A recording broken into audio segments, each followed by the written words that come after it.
کہ کسی نے سوال کیا استاد جی آن لائن گیم سے کمانا کیسا ہے، حلال ہے یا حرام ہے؟ دیکھیے اگر تو جوا ہے تو جوا جو ہے نا یہ مطلب ہے کہ پیسے ڈالے، کسی نے ایک بندے نے 5,000 دوسرے بندے نے 5,000، کسی جیت گیا اس کو مل جائیں گے، تو یہ جوا ہے۔ یہ آن لائن ہو یا آف لائن، سمجھ آگے کہ نہیں ہے، تو جائز نہیں ہے اگر یہ طریقہ ہے۔ باقی کیا طریقہ ہے تو تفصیل جب پتہ چلے گا تفصیل کا پھر جو ہے نا وہ بتایا جائے گا۔ السلام علیکم استاد جی، حضرت معاویہ رضی اللہ عنہ قصاص سے عثمان کے مطالبے سے خلافت کے مطالبے کی طرف کیسے منتقل ہو گئے؟ کیا یہ حدیث کا مصداق نہیں بنتا جس میں خلیفہ کے ہوتے ہوئے دوسری پر وعیدی آئی ہے؟ دیکھیے کہ معاویہ رضی اللہ عنہ تو حضرت عمر فاروق رضی اللہ عنہ کے دور سے شام کے گورنر تھے، ٹھیک ہے۔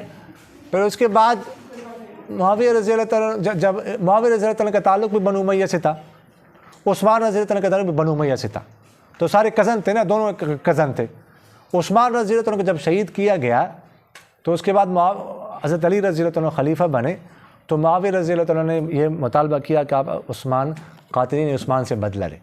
تو علی رضی اللہ عنہ نے فرمایا کہ میں بدلہ لیتا ہوں لیکن اب حالات سازگار نہیں ہے، اور ٹھیک فرما رہے تھے، حالات اتنے خراب ہو چکے تھے کہ گلی گلی میں باغی پہنچ چکے تھے،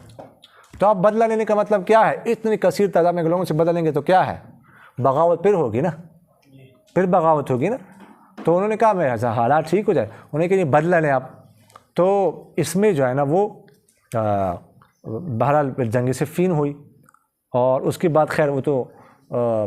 اس میں اپنی بات ہے، لیکن اس زمانے میں تو وہ تو گورنر ہی رہے نا، باقاعدہ انہوں نے اپنے آپ کو خلیفہ تو انہوں نے تسلیم نہیں کیا، خلافت کا اعلان انہوں نے نہیں کیا تھا۔ البتہ اس کے بعد پھر حضرت علی کی شہادت کے بعد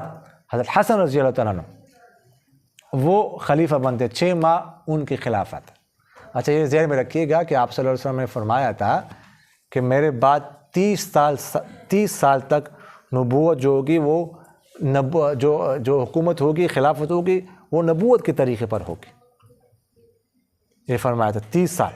اور یہ 30 سال پورے ہوتے ہیں حضرت حسن کے 6 ماہ جب ختم ہوتے ہیں، پورے ملک 30 سال بالکل پوری جاتے ہیں، تو اس لیے خلفائے راشدین میں امام حسن رضی اللہ عنہ کے جو 6 ماہ اس کو بھی شمار، اس دور کو بھی شمار کرنا ہے۔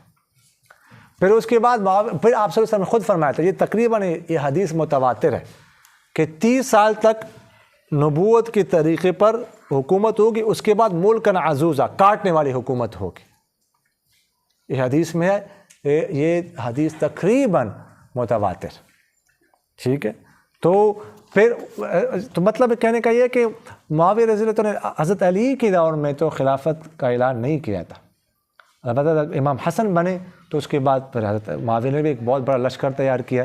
یہاں سے، لیکن امام حسن جو ہے نا وہ دستبردار ہو گئے، اور یہ آپ صلی اللہ علیہ وسلم نے بہت پہلے پیشن گوئی کی تھی۔ ایک دفعہ امام حسن کو گود میں اٹھایا تھا اور فرمایا تھا کہ یہ میرا بیٹا ہے، اس کے ذریعے سے اللہ تعالیٰ مسلمانوں کی 2 جماعتوں میں صلح کرائے گا، یہ بہت پہلے کہا تھا۔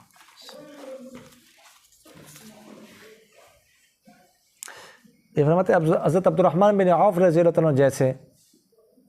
جیسے حضرت علی اور عثمان کے لیے ووٹنگ کی تھی، اس سے جمہوریت ثابت ہوتی ہے؟ نہیں، جمہوریت اس سے ثابت نہیں ہوتی۔ دیکھیے گا جمہوریت میں کیا ہوتا ہے، جمہوریت میں